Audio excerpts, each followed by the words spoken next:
The authoritarian mandates unleashed by Western governments in response to the Peking pestilence may be nearing an end. In the span of a week, many blue states have announced the end to most restrictions, as have some Canadian provinces. Some of the most egregious violations, namely the firing of workers who refuse a medical procedure, have yet to be reversed. Ditto for cross-border travel restrictions. But the truckers are holding the line until those too are lifted. Godspeed. The actions of Canada's truckers have galvanized disgruntled segments of the working class across swaths of the Western world, spawning similar convoys in other countries. It is too early to tell the ultimate impact of these protests, though we can only hope the wildfire they have lit continues to spread. One takeaway, however, if it needed repeating, has been clearly hammered home.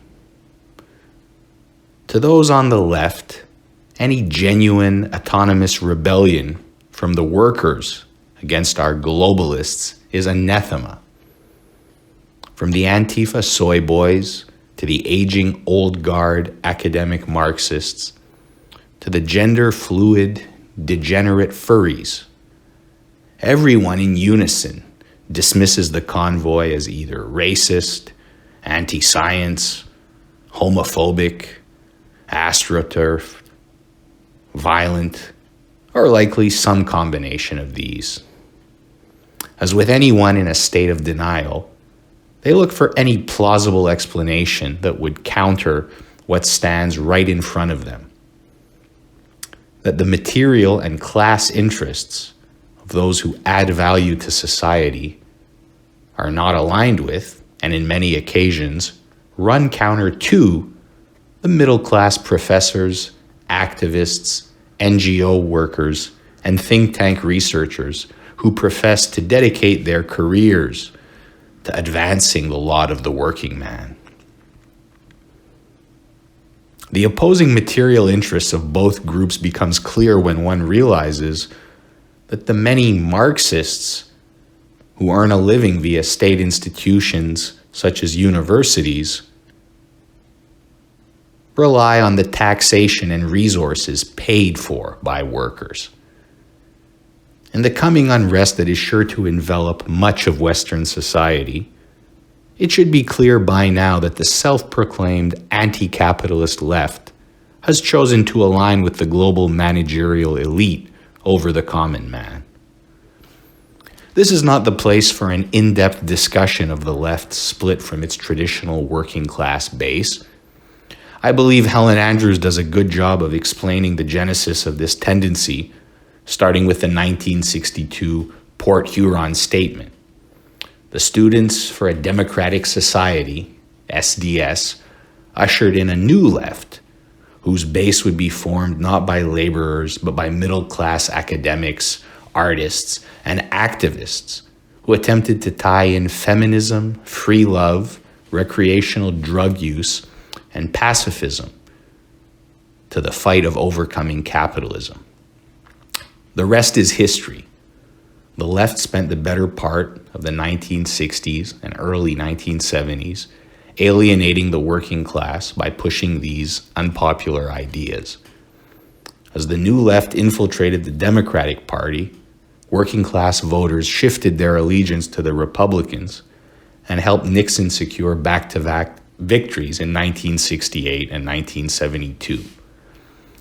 The new left failed miserably to protect the workers they professed to love, as America's industry began to hollow out from the late 1970s onward, and real wages for the bottom half of the population have stagnated ever since. While the boomers were not able to challenge capitalism, they were able to extract from the system the permissive values they so desperately craved.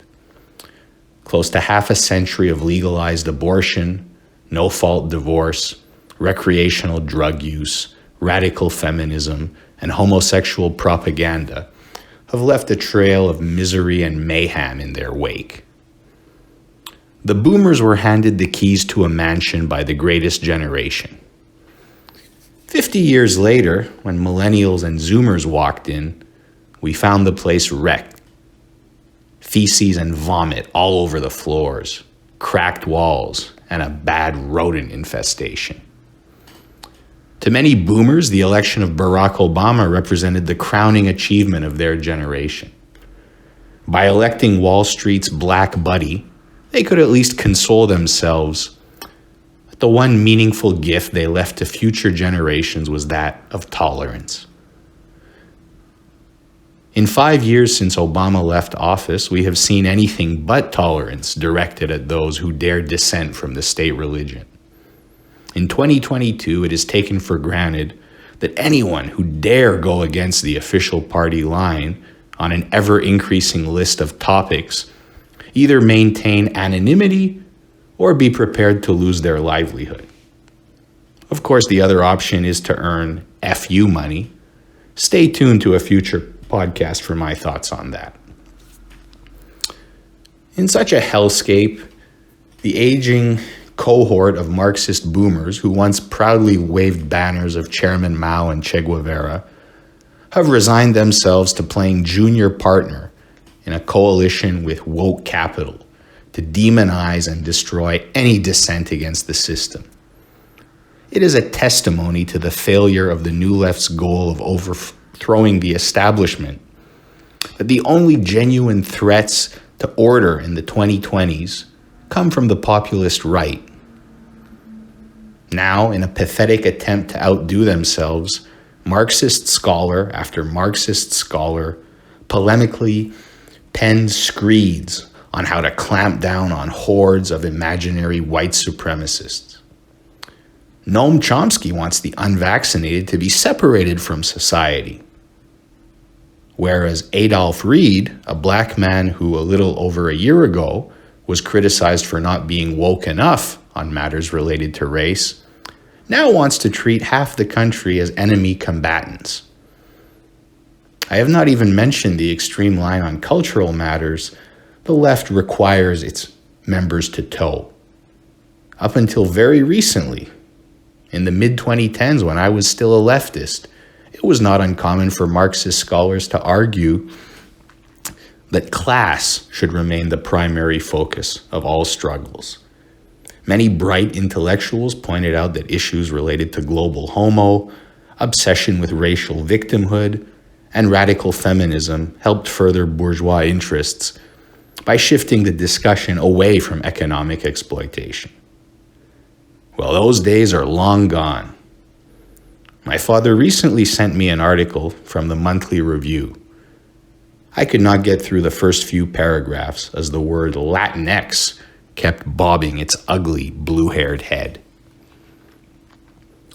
The anti-capitalist left is a dead man walking. Granted, there is a much larger segment of the population that would identify as leftist but not explicitly revolutionary. These are the Keynesians and MMTers, who have no problem with an economy dominated by Amazon, Apple, Google, provided that they shower their peasants with a basic income. But here I'm not referring to that cohort. I'm referring to the genuine Marxists who claim to fight for a socialist future where the current capitalist class will be defenestrated. Now that the rubber has hit the road, we have seen that for all their bluster, they would much rather align with the bosses of industry than the workers, who have committed the felony of having voted for Trump after decades of being sold out by political parties on the left. The very fact that Marxists are, post-2016, not even open to the idea of temporarily cooperating with the populist right in smashing the ruling classes holding power is telling. Even Chiang Kai-shek and Mao Zedong were temporarily able to set aside their differences in the face of a common Japanese enemy.